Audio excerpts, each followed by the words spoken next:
మనవడు ఊ ఊ ఊ అని నవ్వి, తాతగారని మీరు నాకు ఎప్పుడు ఇలాంటి కథలే చెప్తారు, ఎక్కడైనా కాకిని నక్క బావా బావా అని పిలుస్తుందా నాన్న తాతగారని, కాకి నక్క మాట్లాడుకుంటాయా అండి అంటాడు కొంచెం ప్రాయం వస్తుండగా. ఒరే, అందులో ప్రధానమైన విషయం ఏమిటో తెలుసా నీకు? నీకు రాబోయే జీవితంలో నీ దగ్గర ఏదైనా సాధించుకుందామని నిష్కారణంగా పొగిడేవాళ్ళు ఉంటారు. ఆ నిష్కారణంగా పొగిడేవాళ్ళు ఎందుకు పొగుడుతారో తెలుసా? నిజంగా నీలో గుణం ఉందని కాదు, నీ దగ్గర ఏదో పని చేయించుకోవడానికి. కాకి బావా బాగా పాడతావంటే వెర్రికాకి నోరు తెరిచింది, మాంసం మొక్క కింద పడింది, నక్కెత్తుకుపోయింది.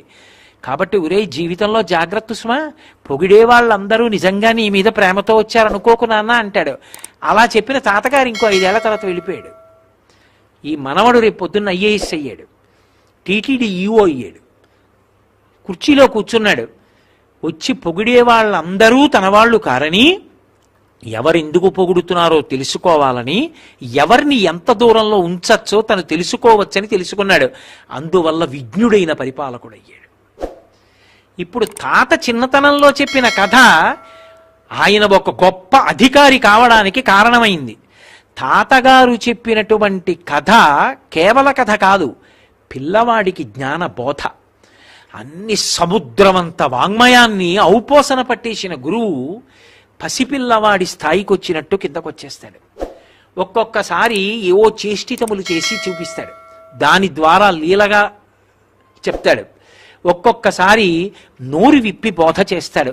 ఒక్కొక్క మాట గురువు మాట్లాడితే ఎంతంత దూరం వెడుతుందో. ఆ ఒక్క మాట విన్నందుకు జీవితం అంతా మారిపోతుందంతే, ఆ ఒక్క మాటకే. అప్పటి వరకు వాడి జీవితంలో మార్పు రాదు. గురువు గారి దగ్గరికి వెళ్ళిన తర్వాత ఏదో గురువు గారి నోటి వెంట ఆ సమయంలో ఒక మాట వింటాడు అంతే, అదే పెనుమార్పుకి కారణమవుతుంది.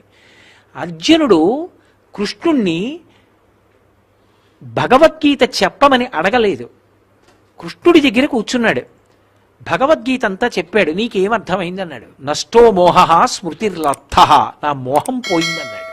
ఏం చేశాడు? అధర్మాన్ని పట్టుకున్న వాళ్ళందరినీ తెగటార్చేశాడు.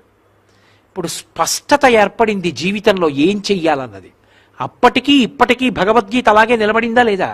అందుకు కృష్ణం వందే జగద్గురుం. మోక్షాన్నే పొందడానికి కావలసిన జ్ఞానం ఇవ్వగలిగినటువంటి గురువుకి ఒక ఆవుదూడని కుక్క పిల్లని ఇవ్వడం కష్టమా? ఏదైనా ఇవ్వగలడు గురువు. గురువు దగ్గరికి కోరికలతో వెళ్ళవద్దు అని శాసనం ఎక్కడా లేదు. తప్పకుండా వెళ్ళొచ్చు, గురువు గారి దగ్గరికి వెళ్ళొచ్చు, చెప్పచ్చు కూడా. నిజంగా అది ధార్మికమైతే, గురువుగారు నాకు ఇది లేదు, ఇబ్బంది పడుతున్నాను, మీరు భగవంతుణ్ణి ప్రార్థించండి, నేను అనుగ్రహం పొందాలని నన్ను కటాక్షించండి అని అడగచ్చు, ఏమీ తప్పు లేదు. ఒకవేళ తెలిసి తెలియక అలాంటిది అడగకూడదన్న విషయం కూడా గురువు గారి దగ్గర అడగచ్చు. అప్పుడు కూడా గురువు, ఎందుకు నాన్న నీకు ఆ కోరిక వల్ల ఏమిటి నువ్వు పొందుతావు, వద్దు, అలాంటి కోరికలు కోరకవు అని అద్భుతమైన వృత్తాంతం ఒకటి చెప్పి మనసు మారుస్తాడు. కానీ గురువు వల్ల ఉపయోగం, అటువంటి గురువు శరీరంతో ఉంటే నీకు ప్రధాన ప్రయోజనం జ్ఞాన వైరాగ్యాలు. మీరు ఒక్కటి జ్ఞాపకం పెట్టుకోండి, బాగా జ్ఞాపకం పెట్టుకోండి ఈ విషయం. నాకు సబ్బు కావాలి, నేను కిరాణా కొట్టుకు వెళ్ళినా దొరుకుతుంది, మాల్కి వెళ్ళినా దొరుకుతుంది, ఫ్యాన్సీ కొట్టుకు వెళ్ళినా దొరుకుతుంది, కిళ్ళీ కొట్టుకు వెళ్ళినా దొరుకుతుంది, కొన్ని కిళ్ళీ కొట్లలో సబ్బులు కూడా ఉంటాయి. కానీ నాకు ఇవన్నీ కాదు, నాకు కేవలం విశ్వనాథ లింగానికి అభిషేకం చెయ్యాలి. నేను ఎక్కడికి వెళ్ళాలి? కాశీ వెళ్ళాలి. విశ్వనాథలింగం కాశీలో ఎలా ఉంటుందో, గంగ కాశీలోనే ఎలా ప్రవహిస్తుందో, జ్ఞాన వైరాగ్యములు ఇవ్వగలిగిన దక్షత వాక్ప్రవాహమునందున్నవాడు గురువు. దానికన్నా ఇవి తక్కువ, ఇవి పైగా ఇవి దొరకడానికి నీకు స్థానాలున్నాయి, ఈశ్వరుడే ఉన్నాడు. నీకు ఏ కోరిక ఉందో ఈశ్వరుడికే చెప్పచ్చు. ఒకప్పుడు ఒక గురువుగారి దగ్గరికి ఒక శిష్యుడు వెళ్ళాడు. వెళ్ళి నా అంత గొప్పవాడుంటాడా అని అహంకారంతో ఏదో అన్నాడు. గురువుగారు అన్నాడు, లోకంలో అత్యంత పనికి మాలినది ఏదో వెతికి పట్టుకురా అన్నాడు. చాలా గొప్పవాడివి కదా, చాలా పనికి మాలింది ఒకటి తీసుకురా అన్నాడు. వాడు వెళ్ళి ఏదో ఒక వజ్రాన్ని, ఉంగరంలో ఉన్న వజ్రాన్ని, చాలా గొప్పది కదా అని పట్టరాబోయాడు. ఒకప్పుడు ప్రకృతిలో ఇంతకన్నా గొప్పగా ఉండేదాన్ని, చాలా పెద్దదిగా ఉండేదాన్ని. నీ ఉంగరంలో ఓ చిన్న వజ్రం అవడం కోసమని నన్ను సానపట్టి ముక్క తీసి ఇంత చేశారు. అసలు నేను ఎంత పెద్ద రూపంతో ఉండేదాన్నో తెలుసా? చీ దుర్మార్గుడా, నన్ను ముట్టుకోకు. తిన్నగా వెళ్ళి ఏదో ఓ కట్టె పుల్ల పట్టుకున్నాడు. నువ్వు ముట్టుకుని తీసుకెళ్ళి కాల్చబట్టే నీ అన్నం కోసం బొగ్గైపోయి బూడిదైపోతున్నాను, నన్ను ముట్టుకోకు అది. నీ అంత పనికి మారిన వాడు లేడు, ముట్టుకోకు అది. ఓ పువ్వు ముట్టుకున్నాడు. హాయిగా ఎక్కడో ఒక చెట్టు కొమ్మకి దాని తపఫలంగా మెల్లిగా చిన్న మొగ్గ పుట్టి సువాసన పుట్టి ఇంత అరవిరిసి మా అమ్మ ఒళ్ళో ఆడుకుంటున్నాను. ఇంకా తెల్లవారలేదు పుణికేశావు, నన్ను ముట్టుకోకు అంది. ఆఖరికి ఎక్కడికి వెళ్ళిపోయాడంటే తను విసర్జించిన మలం దగ్గరికి తాను వెళ్ళాడు. ఆ మలం అంది, ఒరే నిన్న నేను గొప్ప కాశ్మీర యాపిల్ పండుని నువ్వు తినబట్టే ఇలా అయ్యాను, ఇంకా ముట్టుకుంటావా వద్దంది. అప్పుడు అతను వెళ్ళి అన్నాడు గురువుగారి దగ్గర, నాకన్నా పనికి మాలిన వాడికి ఎవరూ లేడన్నాడు.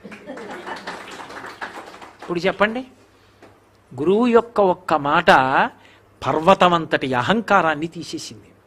నేనెంతటి వాణ్ణి అన్న స్థితికి వచ్చింది.